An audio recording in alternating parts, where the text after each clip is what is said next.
Hello everyone, welcome to a new video. আজ আমরা class 10-এর lesson 4 my own true family by Ted Hughes এই কবিতাটি পড়ব।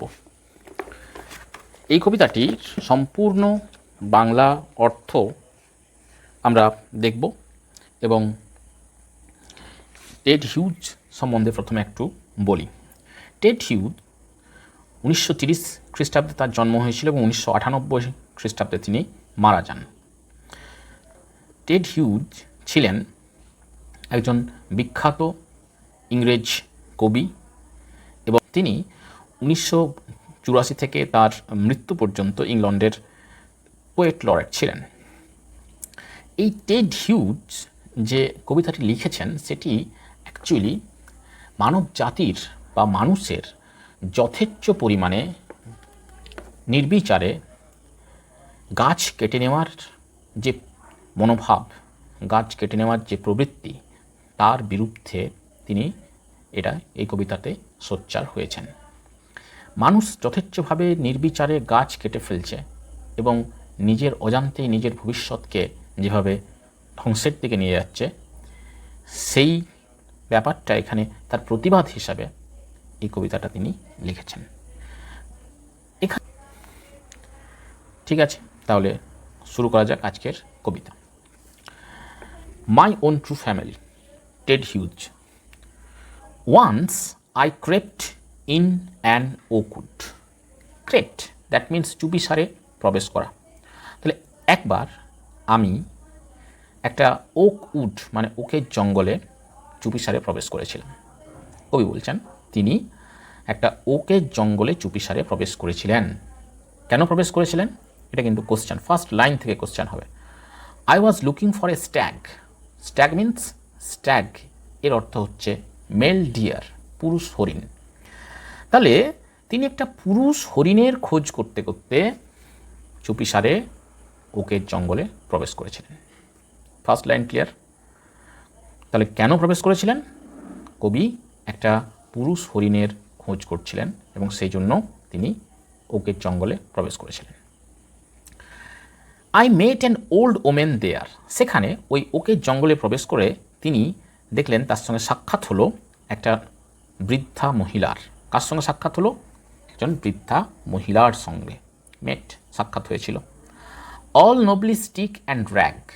এই যে মহিলা, সেই মহিলার ডেসক্রিপশনটা very important.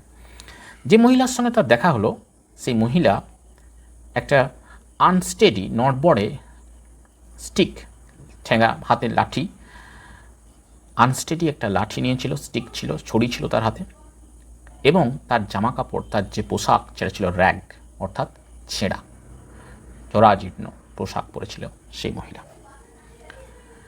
She said, I have your secret here inside my little bag. এই যে সি সেট, তারপর দেখো ডাইরেক্ট স্পিচে আছে ঊর্ধ্বকমার ভিতরে, এইটা হচ্ছে ওই বৃদ্ধা মহিলার কথা। সেই বৃদ্ধা মহিলা কি বলেছিলেন? তিনি বলেছিলেন যে আই হ্যাভ, তার কাছে আছে, ইয়োর সিক্রেট, কবিকে বলেছিলেন যে তোমার গোপন তথ্য আছে।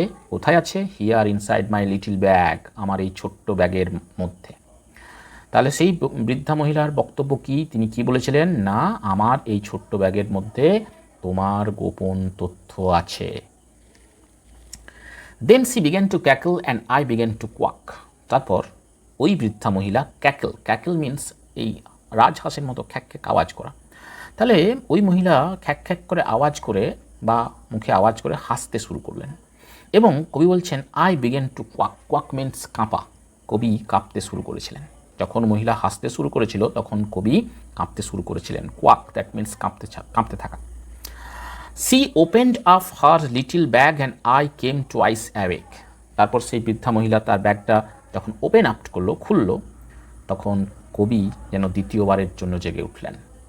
কবি যেন টুয়াইস অ্যাওয়েক, দ্বিতীয়বারের জন্য জেগে উঠলেন। অ্যাওয়েক মানে জেগে ওঠা।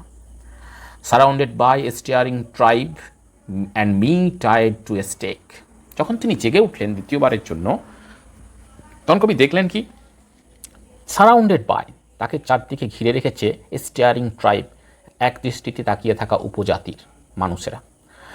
এক দৃষ্টিতে তাকিয়ে থাকা উপজাতির মানুষের দ্বারা তিনি পরিবেষ্টিত ছিলেন, তাকে ঘিরে রেখেছিল, এবং me tied to a stake, তাকে বেঁধে রাখা হয়েছিল। টাইড, টাইড মিন্স বেঁধে রাখা। কোথায় বেঁধে রাখা হয়েছিল? টু এ স্টেক, একটা খুঁটিতে, একটা কাঠের দণ্ডে, খুঁটিতে বেঁধে রাখা হয়েছিল।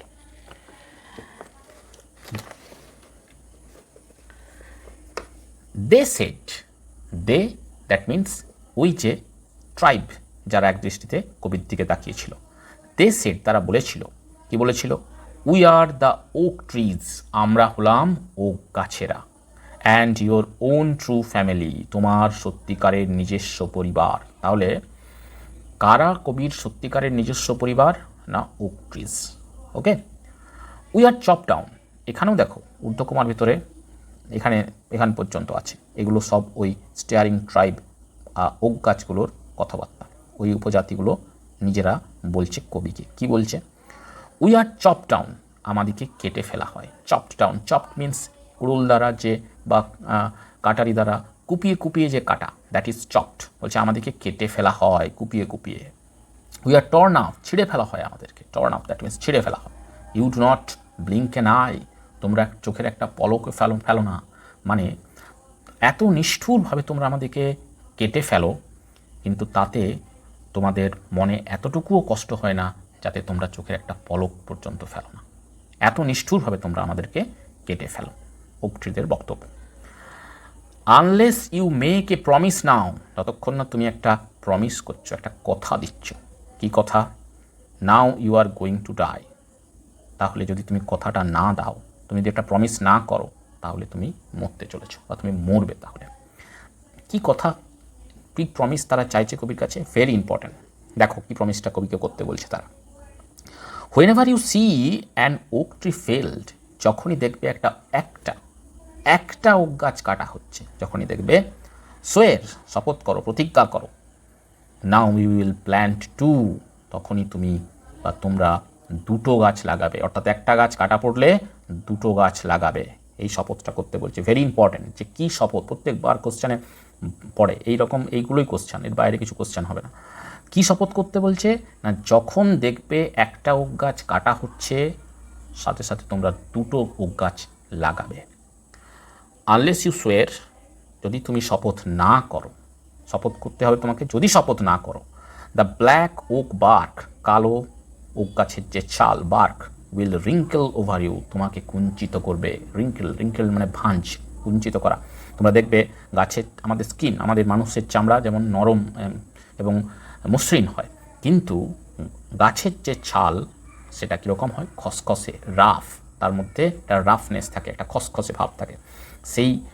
সেটাই বলছে এখানে কবি, বলতে চাইছেন যে এই যে কালো ওক গাছের ছাল, সেটা তোমাকে, ওক গাছের ছাল যেমন কুঞ্চিত খসখসে, সেই রকম কুঞ্চিত করবে তোমাকেও। And root you among the oaks where you were born but never grew, এবং তোমাকে এই ওক গাছের মধ্যে আটকে রাখবে। রুট দ্যাট মিন্স মূল, কিন্তু এখানে আটকে রাখা, তোমাকে আটকে রাখবে এই ওক গাছের মধ্যেই, যেখানে তুমি জন্মেছোতেও ঠিকই, বাট বড় হয়ে ওঠোনি। গ্রোয়ের পাস্ট টেন্স, বড় হয়ে ওঠা। নেক্সট, কবি তার ঊর্ধ্বকমা শেষ হয়ে গেছে, দ্যাট মিন্স সেটা ছিল ওই ট্রাইবসদের বক্তব্য। তারপর কবি নিজের যে উপলব্ধি, সেই নিজের উপলব্ধি আবার আমাদের সামনে তুলে ধরছেন। দেখো কি বলছেন কবি। This was my dream beneath the bogs, beneath means নিচে, ড্রিম মানে স্বপ্ন, এটা ছিল আমার একটা স্বপ্ন বগসের নিচে। বিনিথ দ্য বগস মানে গাছের যে ডাল, শাখা প্রশাখা, সেই শাখা প্রশাখার নিচে আমার এটা একটা স্বপ্ন ছিল। মানে কবি বলছেন এটা আমি একটা স্বপ্ন দেখেছিলাম। The dream that altered me, যে স্বপ্নটা আমাকে অল্টার্ড, দ্যাট মিন্স চেঞ্জড, পরিবর্তিত করা, আমাকে রূপান্তরিত করে দিয়েছিল, পরিবর্তিত করে দিয়েছিল। দ্যাট মিন্স আমার মনটাকে পরিবর্তিত করেছিল, আমার মনটাকে চেঞ্জ করে দিয়েছিল। কাদের প্রতি? গাছের প্রতি। সেটাই কবি পরের লাইনগুলোতে বলবেন। দেখো তার যে গাছের প্রতি যে দৃষ্টিভঙ্গি, গাছের প্রতি যে মনোভাব, সেই গাছের প্রতি মনোভাবটা এই স্বপ্নটা সম্পূর্ণভাবে পরিবর্তিত করে দিয়েছিল। When I came out of the oak wood, আমি যখন ওকের ওই জঙ্গল থেকে বেরিয়ে এলাম। When I came out that means বেরিয়ে আসা, অফ দ্য ওক উড, ওকের জঙ্গল থেকে যখন কবি বলছেন আমি বেরিয়ে এলাম। ব্যাক টু হিউম্যান কোম্পানি, কোথায় বেরিয়ে এলেন তিনি?